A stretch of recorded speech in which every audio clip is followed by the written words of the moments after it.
हर व्यक्ति अपने कर्म से परिणाम तो चाहता ही है। ये हम सभी लोगों की लालसा होती है कि जीवन में जो भी करें उस करने में हमें सफलता मिलनी चाहिए। हम सभी सर्वाइवल के लिए कोई ना कोई रोजी रोजगार करते ही हैं। कुछ लोग नौकरी में जाते हैं, कुछ लोग कंसल्टेशन करते हैं और कुछ लोग व्यापार में चले जाते हैं। पर कुल मिलाकर के कॉमन रूप से देखा जाए तो सभी एक काम सुनिश्चित रूप से करते हैं, वो है कर्म। और कर्म से सफलता हमें चाहिए।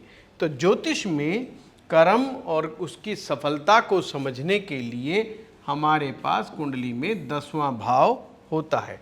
ऐसा हमारे ज्योतिष के सभी विद्यार्थी इस बात को जानते हैं। जो लगातार हमारे YouTube चैनल को देखते रहते हैं वो इन ज्योतिष के इन चीज़ों को अब समझने भी लगे हैं।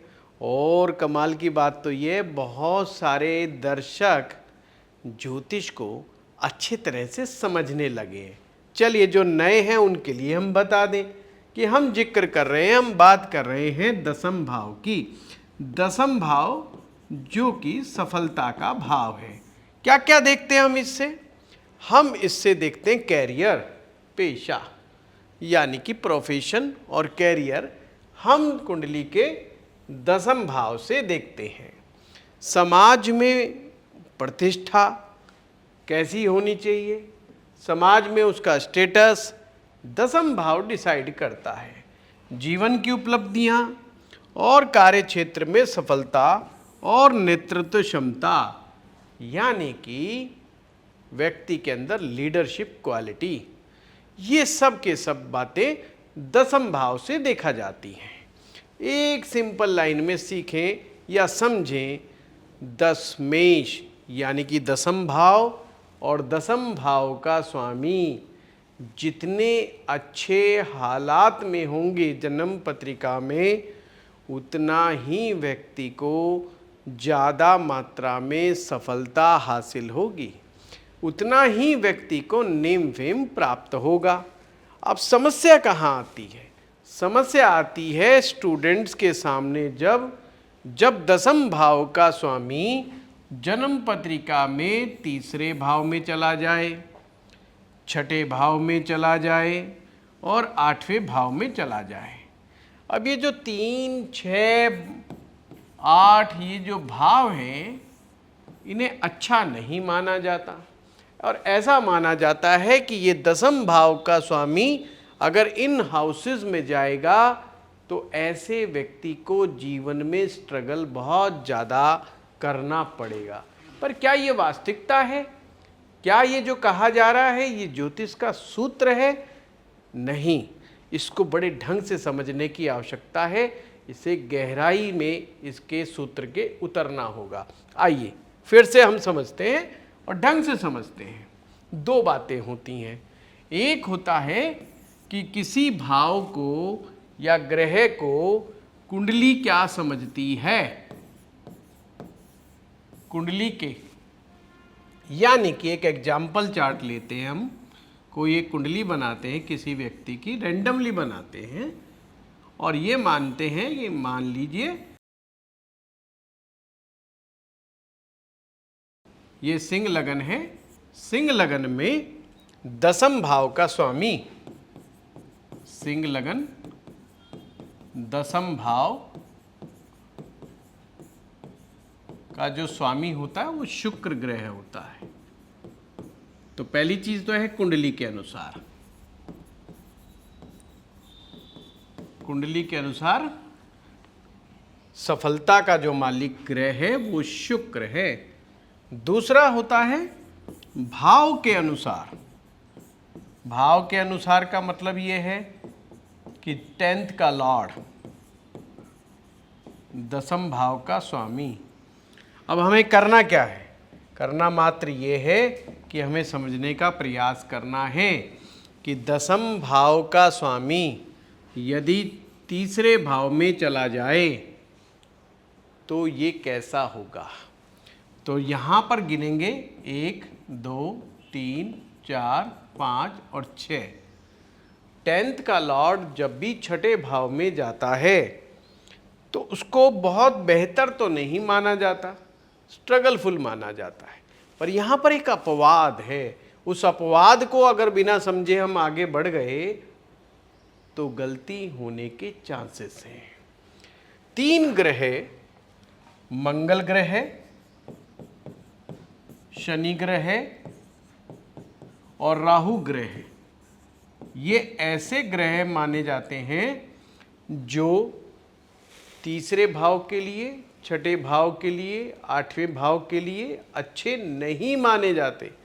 अगर यहाँ पर कोई ऐसा ग्रह है, ऐसा राशि है जिसका राशिनाथ मंगल हो या शनि हो, मंगल हो या शनि हो, तो बात बहुत अच्छी हो गई।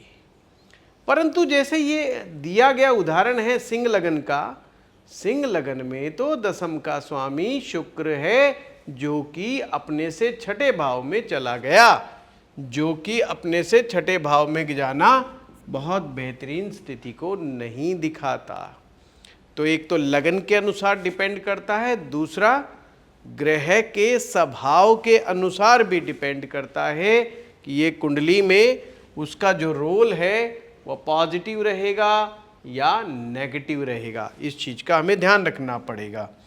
अब मान लीजिए मेष लगन होता तो दशम का स्वामी शनि होता।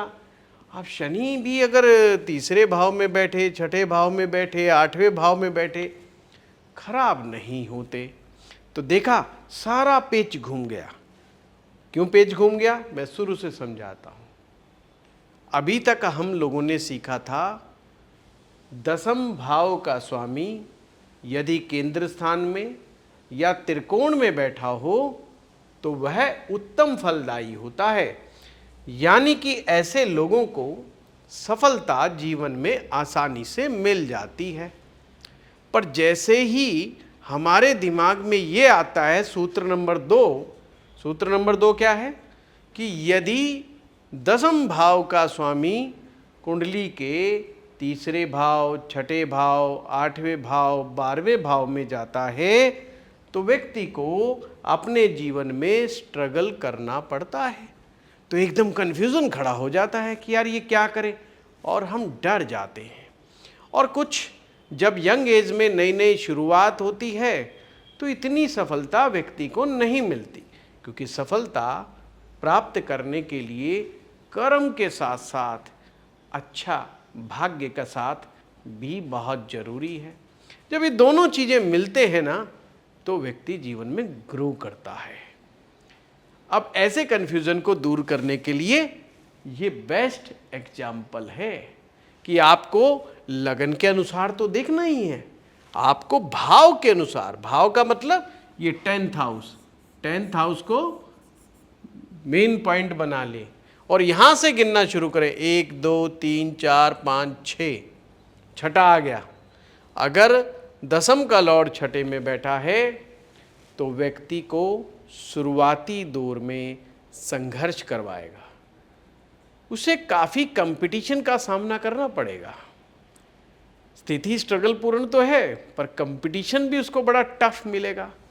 पर एक अच्छी बात है ऐसे लोगों के लिए, अगर ये फाइट से पीछे ना हटें, मुकाबला करने से पीछे ना हटें, या ये कह सकते हैं अड़ के खड़े रहें, अपने कर्म में लगे रहें, मेहनत करना बिल्कुल ना छोड़ें, तो डेफिनेटली ये लोग काफ़ी अच्छी सफलता हासिल कर लेते हैं। अब यहाँ पर चलते हैं दूसरी जगह पे। अगर ये छठे भाव में चला जाए तो यहाँ से आप गिनेंगे तो यहाँ से गिने 7 आता है, 8 आता है, 9। जब ये कुंडली के छठे भाव में जाएगा 10th का लॉर्ड, तो ये वहाँ से नवम की स्थिति है। 9th मीन्स लक, अपॉर्चुनिटीज, परमात्मा का आशीर्वाद। आप कहेंगे जी सीधा सीधा बताइए यहाँ पर हुआ क्या? कुंडली से देखते हैं तो छठा अच्छा नहीं है, भाव से देखते हैं तो ये अच्छा बन गया। क्या दोनों बातें एक साथ होती हैं? हाँ, कोई भी रूल ज्योतिष में ओवरराइट नहीं होता, वैदिक ज्योतिष के अंदर ये बड़ी अच्छी खासियत बात है। यानी उसको अपने से नवम होने का भी परिणाम प्राप्त होगा और कुंडली के छठे भाव में बैठने का भी परिणाम प्राप्त होगा। ऐसे जातक को भी कई प्रकार का स्ट्रगल करना पड़ेगा, परंतु जीवन का एक मौका उसका दरवाज़ा खोल सकता है। और वो व्यक्ति अगर हार्डवर्क लगातार करता रहा, अपॉर्चुनिटी को ढंग से पहचान गया, और जीवन में नवम भाव का कारक कौन है? गुरु। यानी अपने जीवन में उसने सही रोल मॉडल को चुन लिया, उसके जीवन में कोई अनुभवी व्यक्ति आ गया, बड़ा बुजुर्ग, दादा, पिताजी या कोई टीचर, मेंटोर, कोई ऐसा व्यक्ति, अच्छा गाइड अगर उसके जीवन में जब भी मिल जाएगा, ये व्यक्ति अपने आप में सफलता हासिल करेगा ही करेगा। 10th का लॉर्ड अगर यहाँ चला जाए अष्टम भाव में तो क्या बात बनेगी? आइए साफ स्क्रीन पे देखने की कोशिश करते हैं। आप ऐसे समझे, 10th का लॉर्ड अगर अष्टम भाव में जाएगा तो क्या होगा? तो गिनना शुरू करें। केंद्र बिंदु ये था, दशम से गिने, 1 2 3 4 5 6 7 8 9 10 और 11। इस 11 को याद रखें। हम कहेंगे दशम भाव का स्वामी अपने से 11वां बैठा है। और ये ध्यान रखें, जब मैं ये कहता हूँ कोई बात कि 10th का लॉर्ड किसी भाव में बैठा है, तो वहाँ पर ये जरूर देखना है जो ग्रह वहाँ पर जाएगा उस ग्रह का स्वभाव क्या है, वह ग्रह उस भाव को क्या समझता है, उस भाव के लिए वह ग्रह अच्छा है या नहीं अच्छा है, ये सब चीज़ों का विश्लेषण करना बहुत ज़रूरी है। तो ये 11वां भाव में जाना अच्छी बात है, पर अष्टम भाव दिक्कत देता है। ऐसे जातक को जिनका भी 10th का लॉर्ड 11वें में बैठा है, अक्सर अपने काम को लेकर के डाउटफुल रहते हैं कि मैं इस काम सही कर भी रहा हूँ कि नहीं कर रहा हूँ, मैं राइट प्रोफेशन में हूँ भी कि नहीं हूँ। हमेशा प्रोफेशंस का, दूसरे प्रोफेशन का विश्लेषण करते रहते हैं। मन में ये ख्याल आता है कि यार शायद मैं, ये गुप्ता जी, वर्मा जी, शर्मा जी जो काम कर रहे हैं, शायद उनका काम बहुत अच्छा है, क्या मुझे नहीं इनका काम कर लेना चाहिए? इसलिए उसका ध्यान अपने काम को छोड़ करके दूसरों के काम की तरफ ज़्यादा होता है। ऐसे में वो व्यक्ति काफ़ी समय तक, लॉन्ग टर्म तक कई बार कंफ्यूज रहता है अपने कैरियर को लेके और सफलता हासिल नहीं कर पाता, इसलिए बड़ा बेचैन हो उठता है। पर यदि दशम का लॉर्ड शनि है तो बहुत जल्दी सफलता हासिल कर लेगा, पर कोई अन्य ग्रह है तो ये स्थितियां बनेगी।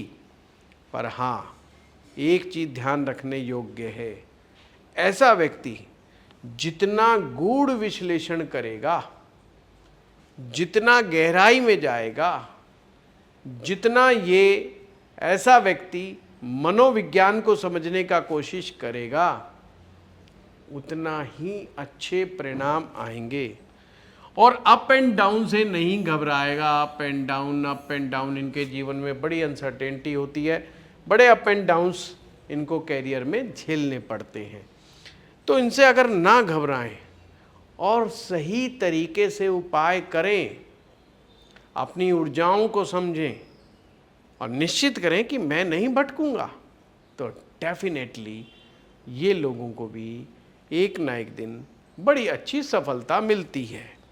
अब आपको एक बड़ी शानदार बात बताता हूँ। पूरी जन्म पत्रिका में कोई भी ग्रह ऐसा नहीं जो लाभ ना देता हो, चाहे वह कहीं पर भी बैठ जाओ। कोई भी ग्रह किसी भी स्थान पर बैठ जाओ, जरूर लाभ देता ही देता है। दूसरी स्टेटमेंट, कोई ग्रह कहीं पर भी बैठ जाओ, कुछ न कुछ नुकसान भी साथ में करता रहता है। नफ़ा नुकसान एक ग्रह कहीं पर भी बैठा हो दोनों ही देने में सक्षम होता है। तो इसका जब विश्लेषण करते हैं तो बड़ा समझ करके करना पड़ता है। दशाएं डिसाइड करती हैं, महादशा, अंतरदशा, प्रत्यंतर दशा, इनकी आपसी इक्वेशन डिसाइड करती है कि ग्रह इस समय यहाँ बैठकर कैसा असर दे रहा है, पॉजिटिव देगा या नेगेटिव देगा। पॉजिटिव देगा तो कितना देगा। साथ में डिविजनल चार्ट्स भी इसमें अपनी एक अहम भूमिका जरूर निभाते हैं। तो अब आपको पक्का समझ में आ गया होगा। कुछ लोग घबरा जाते हैं कि अरे मेरा फलाना ग्रह 8वें में बैठ गया, मेरा 6ठे में बैठ गया, मैं क्या करूं, उदास हो जाते, निराश हो जाते। ज्योतिष परमात्मा की एक अद्भुत देन है, ये एक बहुत महान विद्या है। ज्योतिषी फेल हो सकता है, ज्योतिष फेल कभी भी नहीं होता। ये हमेशा ध्यान रखें। जो भी ग्रह जहाँ बैठा है शांतिपूर्वक उसका अध्ययन करें, वो क्या नफ़ा दे रहे हैं, क्या नुकसान दे रहा है। इसीलिए कहा गया ज्योतिष एक गणित है, नफ़ा नुकसान इसमें आंकना पड़ता है। किसी भी स्थिति में अपने आप को हताश निराश बिल्कुल ना करें, एंजॉय करें। अगर फिर भी लग रहा है मुझे उपायों की आवश्यकता है तो राइट पाथ पे जा कर के राइट टीचर्स के अंडर गाइडेंस में आपको राइट रेमेडीज़ करने से लाभ प्राप्त होता है। आपको आज का ये वीडियो कैसा लगा ज़रूर कमेंट बॉक्स में लिख के बताइए। आपका बहुत बहुत धन्यवाद।